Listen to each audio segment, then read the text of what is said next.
रतन टाटांचे ऋण. रतन टाटा एकदा मुंबईत आपल्या कारमधून प्रवास करत होते. त्यावेळी त्यांना एका दृश्याने खूप अस्वस्थ केले. त्यांनी पाहिले की संपूर्ण कुटुंब एका छोट्या दुचाकीवरून प्रवास करताना त्यांनी पाहिले. वडील गाडी चालवत होते, आई पाठीमागे बसलेली होती आणि दोन लहान मुले त्यांच्या दरम्यान कशीबशी बसलेली होती. ही परिस्थिती पाहून रतन टाटांच्या मनात विचार आला की आपल्या देशातील लाखो मध्यमवर्गीय कुटुंबांना सुरक्षित आणि परवडणारी कार उपलब्ध कसे करून देता येईल. याच विचारातून त्यांनी टाटा नॅनो या कारची संकल्पना तयार केली. रतन टाटांनी आपल्या तंत्रज्ञ आणि अभियंते यांना एक उद्दिष्ट दिले. एक अशी कार जी 4 लोकांसाठी सुरक्षित असेल आणि दुचाकीच्या तुलनेत थोडी अधिक महाग असेल, पण सर्वसामान्य भारतीय कुटुंबांना परवडणारी असेल. या उद्दिष्टाने एक नवा प्रकल्प सुरू झाला. 2008 साली रतन टाटांनी टाटा नॅनोला जगासमोर सादर केले, जी जगातील सर्वात स्वस्त कार म्हणून ओळखली गेली. तिची किंमत फक्त 1 लाख रुपये ठेवण्यात आली होती, जी भारतीय सामान्य कुटुंबासाठी विकत घेणे सहज शक्य होते. रतन टाटांचे एक वाक्य या संपूर्ण प्रकल्पात खूप प्रसिद्ध झाले होते. ही कार माझ्यासाठी एक कल्पना नव्हती, तर ती गरज होती. या प्रकल्पात असंख्य अडचणी देखील आल्या. या कारला बाजारात मिळणारा प्रतिसाद फारसा चांगला नव्हता. काही तांत्रिक अडचणी, काही त्रुटी आणि बाजारातल्या स्पर्धेमुळे टाटा नॅनोला अपेक्षित यश मिळाले नाही. पण तरीही रतन टाटांनी या प्रकल्पाला दाखवलेली दूरदृष्टी आणि लोकांच्या गरजांची जाण हे एक त्यांचे समाजाभिमुख नेतृत्वाचे उत्तम उदाहरणच आहे. रतन टाटांच्या साधेपणाची, त्यांची सामान्य लोकांप्रतीची आस्था आणि त्यांची सर्वांसाठी दृष्टिकोन असलेल्या उद्योजकीय भावना दाखवते. रतन टाटांच्या जीवनातील आणखी एक प्रेरणादायी कथा म्हणजे सिंगापूर एअरलाइन्सच्या बोलीचे प्रकरण. 1990च्या दशकात जेव्हा भारतात आर्थिक उदारीकरण होत होते, तेव्हा अनेक परदेशी कंपन्या भारतीय बाजारात प्रवेश करण्याचा विचार करत होत्या. त्याचवेळी टाटांनी भारतात टाटा एअरलाइन्स स्थापन करण्याचे ठरवले. त्यांनी सिंगापूर एअरलाइन्स सहभागीदारी करून भारतात विमानसेवा सुरू करण्याची योजना आखली आणि टाटा समूहाने या उद्दिष्टासाठी जोरदार तयारी केली. सिंगापूर एअरलाइन्ससारख्या आंतरराष्ट्रीय दर्जाच्या एअरलाइन्ससोबत हा प्रकल्प भारताच्या नागरिक विमानसेवा उद्योगात एक मोठा बदल घडवून आणणारा होता. टाटा आणि सिंगापूर एअरलाइन्सने मिळून भारतात एक उच्च दर्जाचे सेवा पुरवण्याची योजना आखली होती. परंतु राजकीय हस्तक्षेप आणि काही प्रतिस्पर्धी उद्योग समूहांच्या अंतर्करणामुळे या प्रकल्पाला सरकारकडून मंजुरी मिळू शकली नाही. पुढील वाटचाली. या घटनेनंतर अनेक वर्षांनी 2013 साली रतन टाटांनी एअर एशियासोबत भागीदारी करून भारतात एअरलाइन सेवा सुरू केली आणि पुढे 2015 साली टाटा आणि सिंगापूर एअरलाइन्स यांची भागीदारी ही एक नवीन एअरलाइन्स सुरू केली. जी स्वप्न त्यांनी 1990 साली पाहिले होते, ते तब्बल 2 दशकांनी साकार झाले होते. रतन टाटांची ही कथा सांगते की कोणतेही मोठे यश आले तरीही योग्य वेळ आल्यावर आपल्याला ध्येयाचा पाठपुरावा करण्याची जिद्द असावी लागते. त्यांच्या दूरदृष्टीमुळे आणि चिकाटीमुळे टाटा समूहाने विमानसेवा क्षेत्रात शेवटी यशस्वीपणे प्रवेश केला. 1999 साली रतन टाटांनी टाटा मोटर्सकडून जगातील नावाजलेल्या पॅसेंजर कार मार्केटमध्ये प्रवेश करण्याचा एक प्रयत्न केला. त्यावेळी टाटांनी टाटा इंडिका या कारचे उत्पादन सुरू केले. ही भारतातील पहिली स्वदेशी कार होती, पण सुरुवातीला हिचा प्रतिसाद फारसा चांगला नव्हता. कारच्या विक्रीत अनेक अडचणी आल्या आणि कंपनीला आर्थिक नुकसान सहन करावे लागले.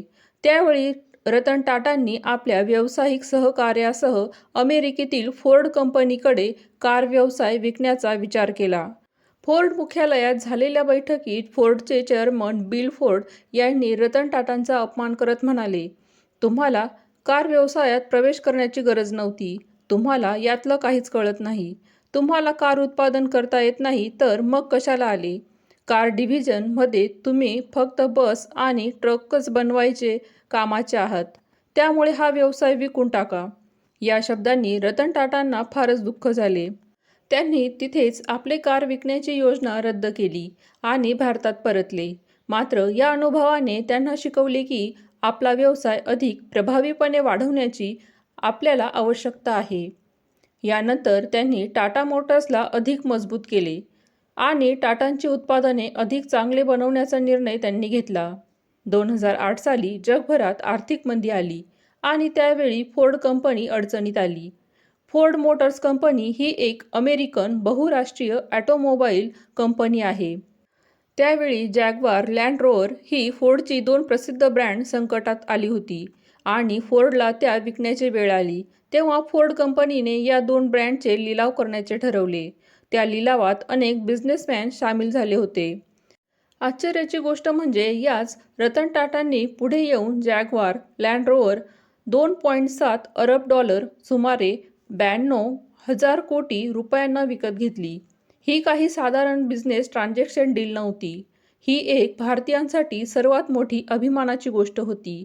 यावेळी बिल फोर्ड यांनी त्यांना मोठ्या आदराने सांगितले की तुम्ही आमच्याबद्दल जे केले त्याबद्दल आम्ही तुमचे ऋणी आहोत. फोर्ड कंपनी जिने एकेकाळी रतन टाटांचा अपमान केला होता त्याच कंपनीला रतन टाटांनी विकत घेतले होते. या घटनेने रतन टाटांची व्यावसायिक दृष्टी आणि त्यांच्या प्रतिकूल परिस्थितीने त्यांची काम करण्याची जिद्द दाखवून दिली.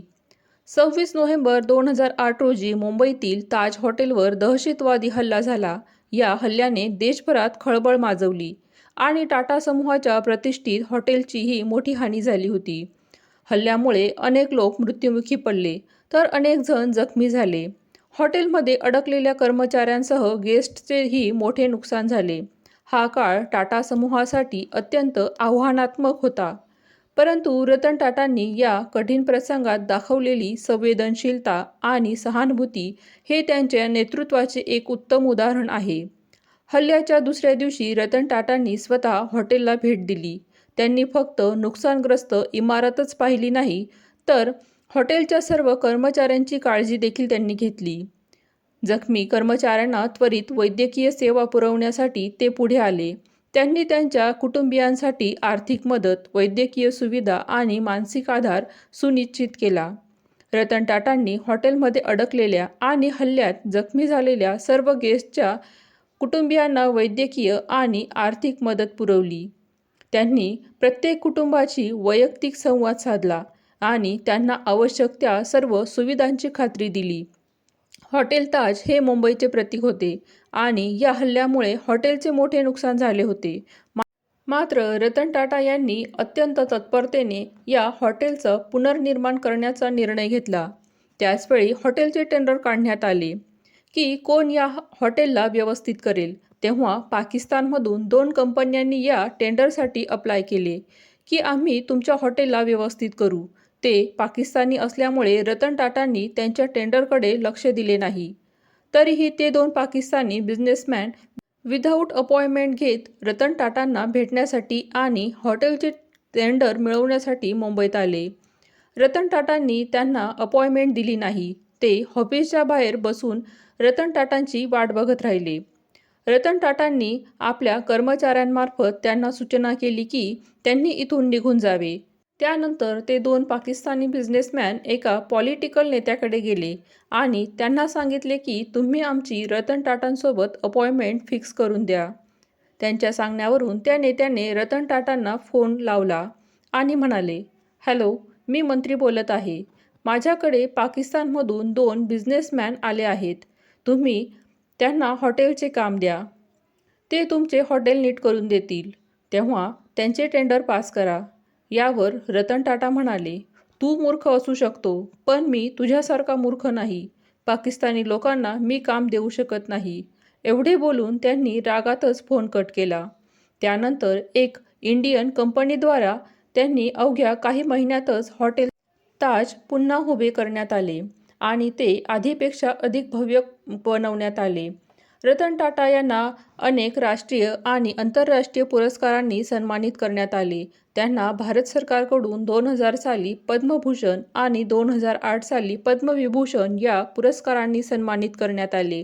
रतन टाटा यांच्या नेतृत्वात टाटा समूहाने भारतातील एक मोठे औद्योगिक घराणे म्हणून आंतरराष्ट्रीय स्तरावर आपली ओळख निर्माण केली. त्यांनी त्यांच्या कामातून समाजाला सेवा देण्यावर कायम भर दिला. त्यांच्या साध्या जीवनशैलीमुळे आणि प्रामाणिकपणामुळे ते आजही भारतीयांच्या हृदयात एक विशेष स्थान राखून आहे. त्यांनी अनेक क्षेत्रांमध्ये आपला यशस्वी ठसा उमटवला आहे. व्हिडिओमधील रतन टाटांविषयी माहिती आवडली असेल तर लाईक करा, शेअर करा, सबस्क्राईब करा. धन्यवाद.